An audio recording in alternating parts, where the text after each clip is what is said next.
Hello students, welcome to BBA 407. Today I will talk about part 3 of my lectures, which includes strategy analysis and choice in chapter 6. Specifically, I will talk about corporate governance and the politics of strategy choice. And we will discuss about the governance issues facing firms such as the Sarbanes-Oxley Act.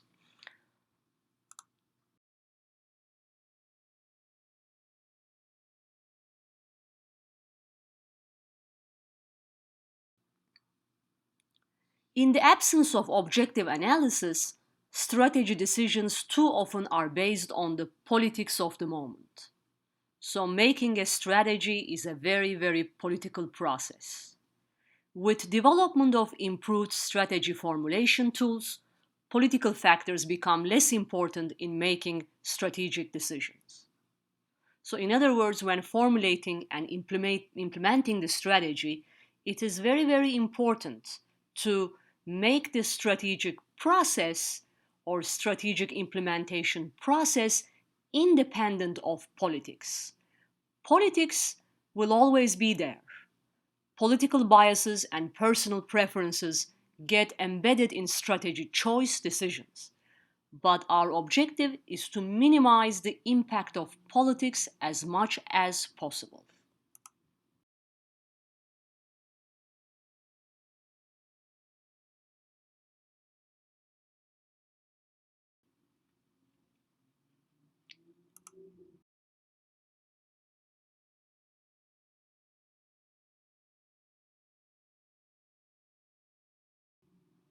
Here are few concepts or tools that will help us design the right strategy, which is the most appropriate for an organization. So let's try to review these tactics to aid strategists. So one first principle is the equifinality principle.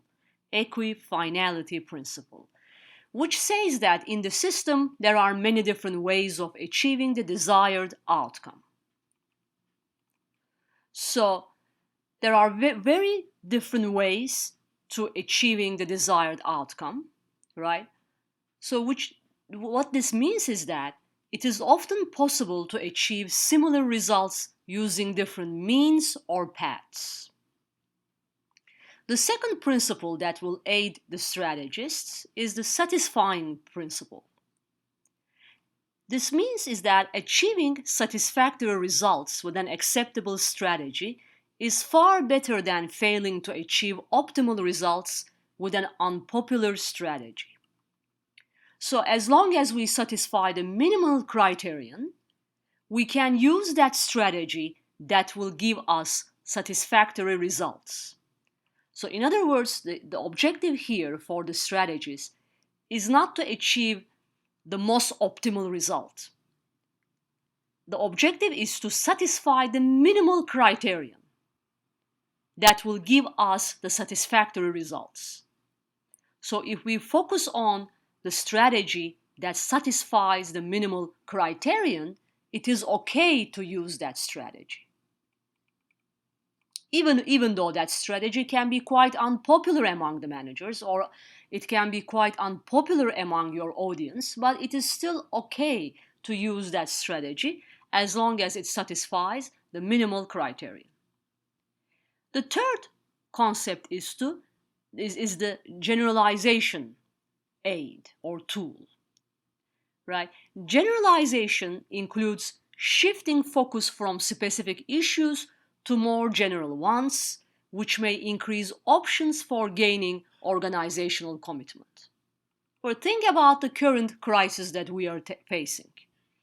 For instance, to contain COVID-19 that we are currently facing, all states must implement stay-home orders and lockdown. This is a general statement that we are making in order to fight against the virus that we are currently facing. We say that all states must implement stay-home orders and lockdown. So what we are doing, in other words, we are generalizing from one state, which is New York and New Jersey, to the entire nation, assuming that all states will go through the same phases. Given that this virus can spread so quickly, killing many lives, endangering our families across the nation, this might be the most rational option at this point. So it is okay to generalize from one state to the other because we're assuming that this virus can spread so quickly from one state to the other. So it is okay to use this option. The other concept is the focus on higher order issues, right? Focusing on higher order issues. So what this means is that by raising an issue to a higher level, many short-term interests can be postponed in favor of long-term interests. So by raising an issue to a higher level, many short-term interests can be postponed in favor of long-term interests. So in this situation, we need to fix the problem in the short term, right? So what is the most important issue that our nation is facing right now? Which is the containment of the coronavirus. We have to do everything in our hands to contain this virus as much as we can. We should achieve slower infection rates, we should slow the death rates, and we should contain the crisis as much as possible. These are the most important issues right now. So we can describe these issues such as achieving slower infection rates, slower death rates, or containing the crisis. These issues can be considered as higher order issues. Second order issues like opening the schools comes later. Even reopening the economy comes later. The first higher order issue is to contain the crisis and slow down the hospitalization rates and the infection rates. Second order issues like opening the schools will come later. The final concept that we will talk about is providing political access on important issues. Providing political access on important issues.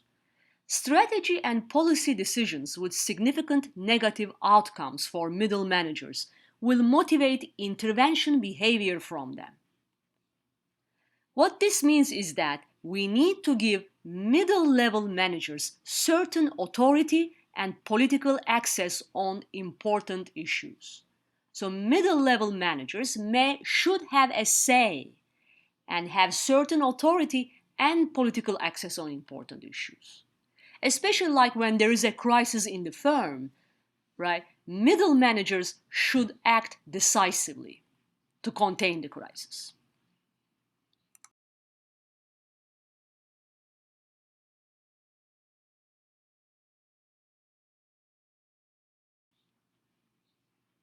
So let's talk a little bit about the governance issues facing the firms, starting with the roles and the functions of the board of directors and the functions of the director in general. A director is one of a group of persons entrusted with the overall direction of a corporate enterprise, right? A CEO is a director, a CFO is a director, because they are entrusted with the overall direction of a corporate enterprise. A board of directors, on the other hand, is a group of persons elected by the ownership of a corporation to have oversight and guidance over management and to look out for the shareholders' interests. So, who sits on the board of directors? The owners of the company, in other words, shareholders, sit on the board of directors. CEO and CFO also sit on the board of directors. But the board of directors is specifically given the right to oversee and guidance over the directors of the corporate enterprise. And most importantly, to look out for the shareholders' interests.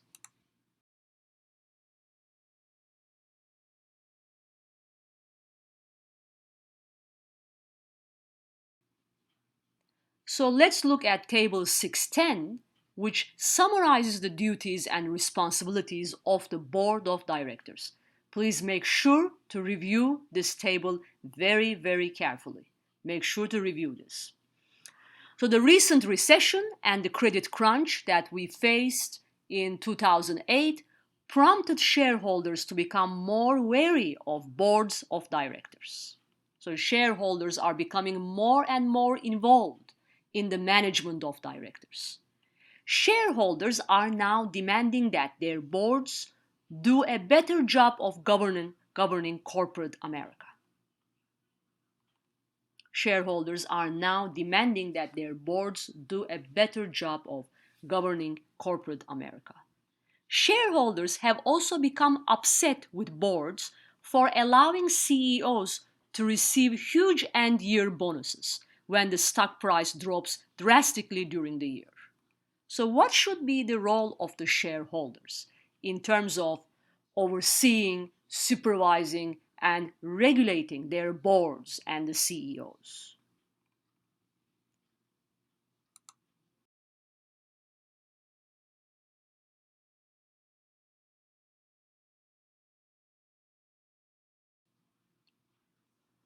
What are the mainly principles of good governance? What are the main principles of good governance? So let's review this to get a better understanding the role of the shareholders as well as their role in regulating and supervising the directors on the board of shareholders. Business Week, the online magazine, which is also printed as a publication, the Business Week recently evaluated the boards of most large American companies and provided the following principles of good governance. So let's look at the principles provided by the Business Week. So number one principle is that no more than two directors are current or former company executives, right? No more than two directors are current or former company executives. The audit, compensation, and nominating committees are made up solely of outside directors. Each director owns a large equity stake in the company, excluding stock options. Each director attends at least 75% of all meetings. So let's continue to go through these guidelines provided by the Business Week.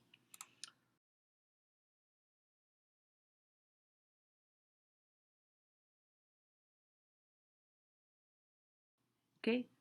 The board meets regularly without management, like CEO or CFO present, and evaluates its own performance annually.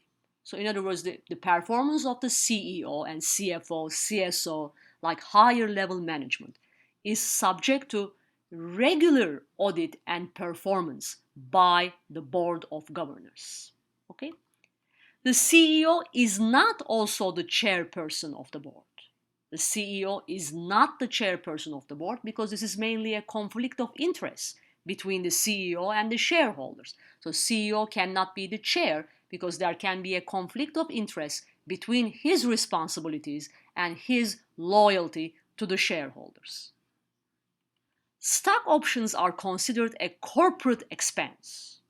These are not special benefits for the directors, but they are considered a corporate expense, which are subject to auditing by the board of directors. So if the CEO is not doing a good job of increasing the performance of the company, he or she should not deserve stock option because stock option is basically a corporate expense. It is no longer a benefit.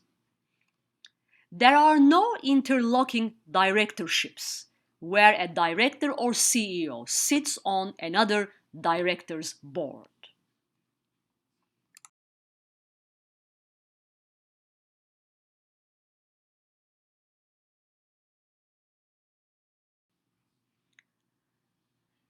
After the financial crisis around 2002, the US government introduced the Sarbanes-Oxley Act of 2002, which resulted in scores of boardroom overhauls among publicly traded companies.